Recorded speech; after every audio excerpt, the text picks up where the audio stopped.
everybody and fellow judges. My name is Clariss Cipta.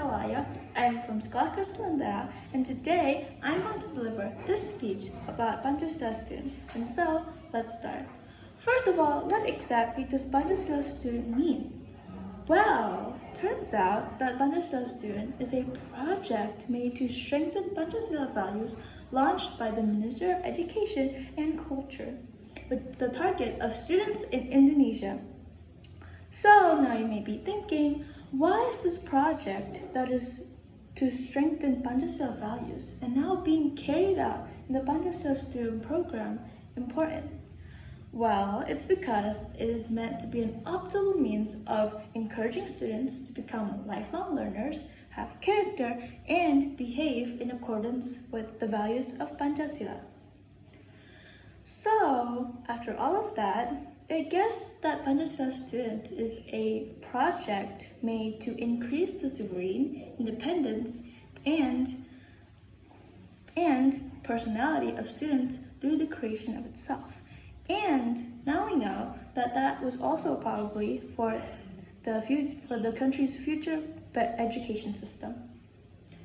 Now that we have talked about all of that, let's talk about its benefits for the world of education, which are, 1, for educational units. It could be like making educational units an open ecosystem, making educational units an organization that contributes to the community and to the environment. 2, for educators and for students like me, it could be like making time and space for students then to develop competence and strengthen their character, or maybe probably also plan a clear profile picture for the future. Okay, now that we've talked about all of that, let's move on to the 6 main elements of the Pancasila student profile. Having a noble character. This element is in accordance with the first precept of Pancasila, which reads, "Believe in the one and only God." This element also has 5 sub-elements which are further divided, namely the form of 1, religious morals, namely by how Indonesian students know the characteristics of God and live that the essence of his attributes is love and affection. 2, personal morals. It could be namely manifested in affection and concern for ourselves.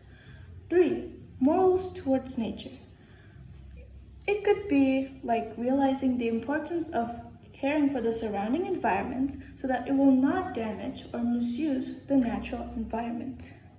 4, morals towards humans, namely by prioritizing equality and humanity above all differences and respecting the differences that exist around other people.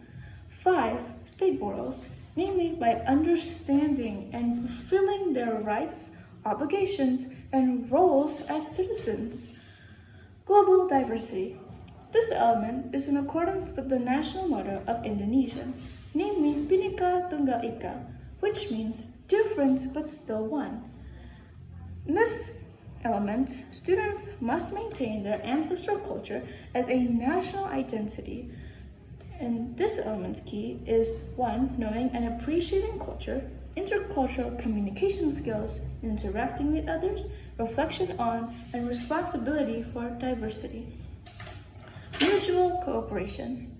This element in Indonesia means gotong royong, and maybe we Indonesians have probably heard of this before, since it's famous and popular for being the main identity of the Indonesian nation and has been seen in several environments. So this character must be possessed by Indonesian students, namely by being able to carry out activities together smoothly, easily, and lightly. The kinds of character that we need are below, which are collaboration, concern, and sharing. Independent.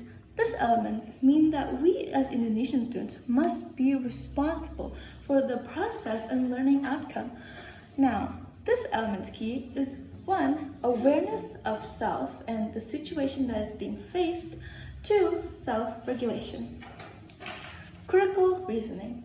This element teaches us that we need to be able to objectively process info, both qualitative and quantitative.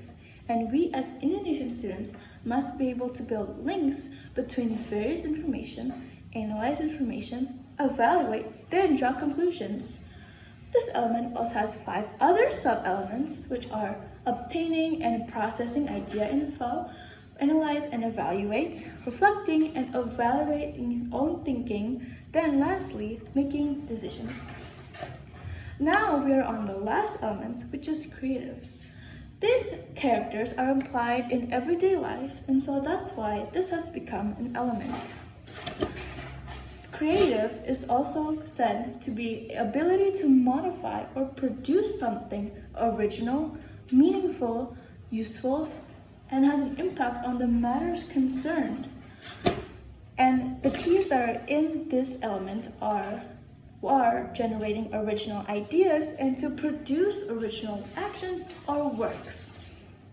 Now everyone, and dear judges, this is my speech and this is the end. So before I close this speech, I'd just like to say a few more things, which are to always love yourself, be brave, think smart, be critical and creative, try to be a true student of Pancasila. Always reach for positivity and aim for greatness. Never give up and always believe in the one and only God. Thank you for listening, and that is my speech. Have a wonderful day. Bye!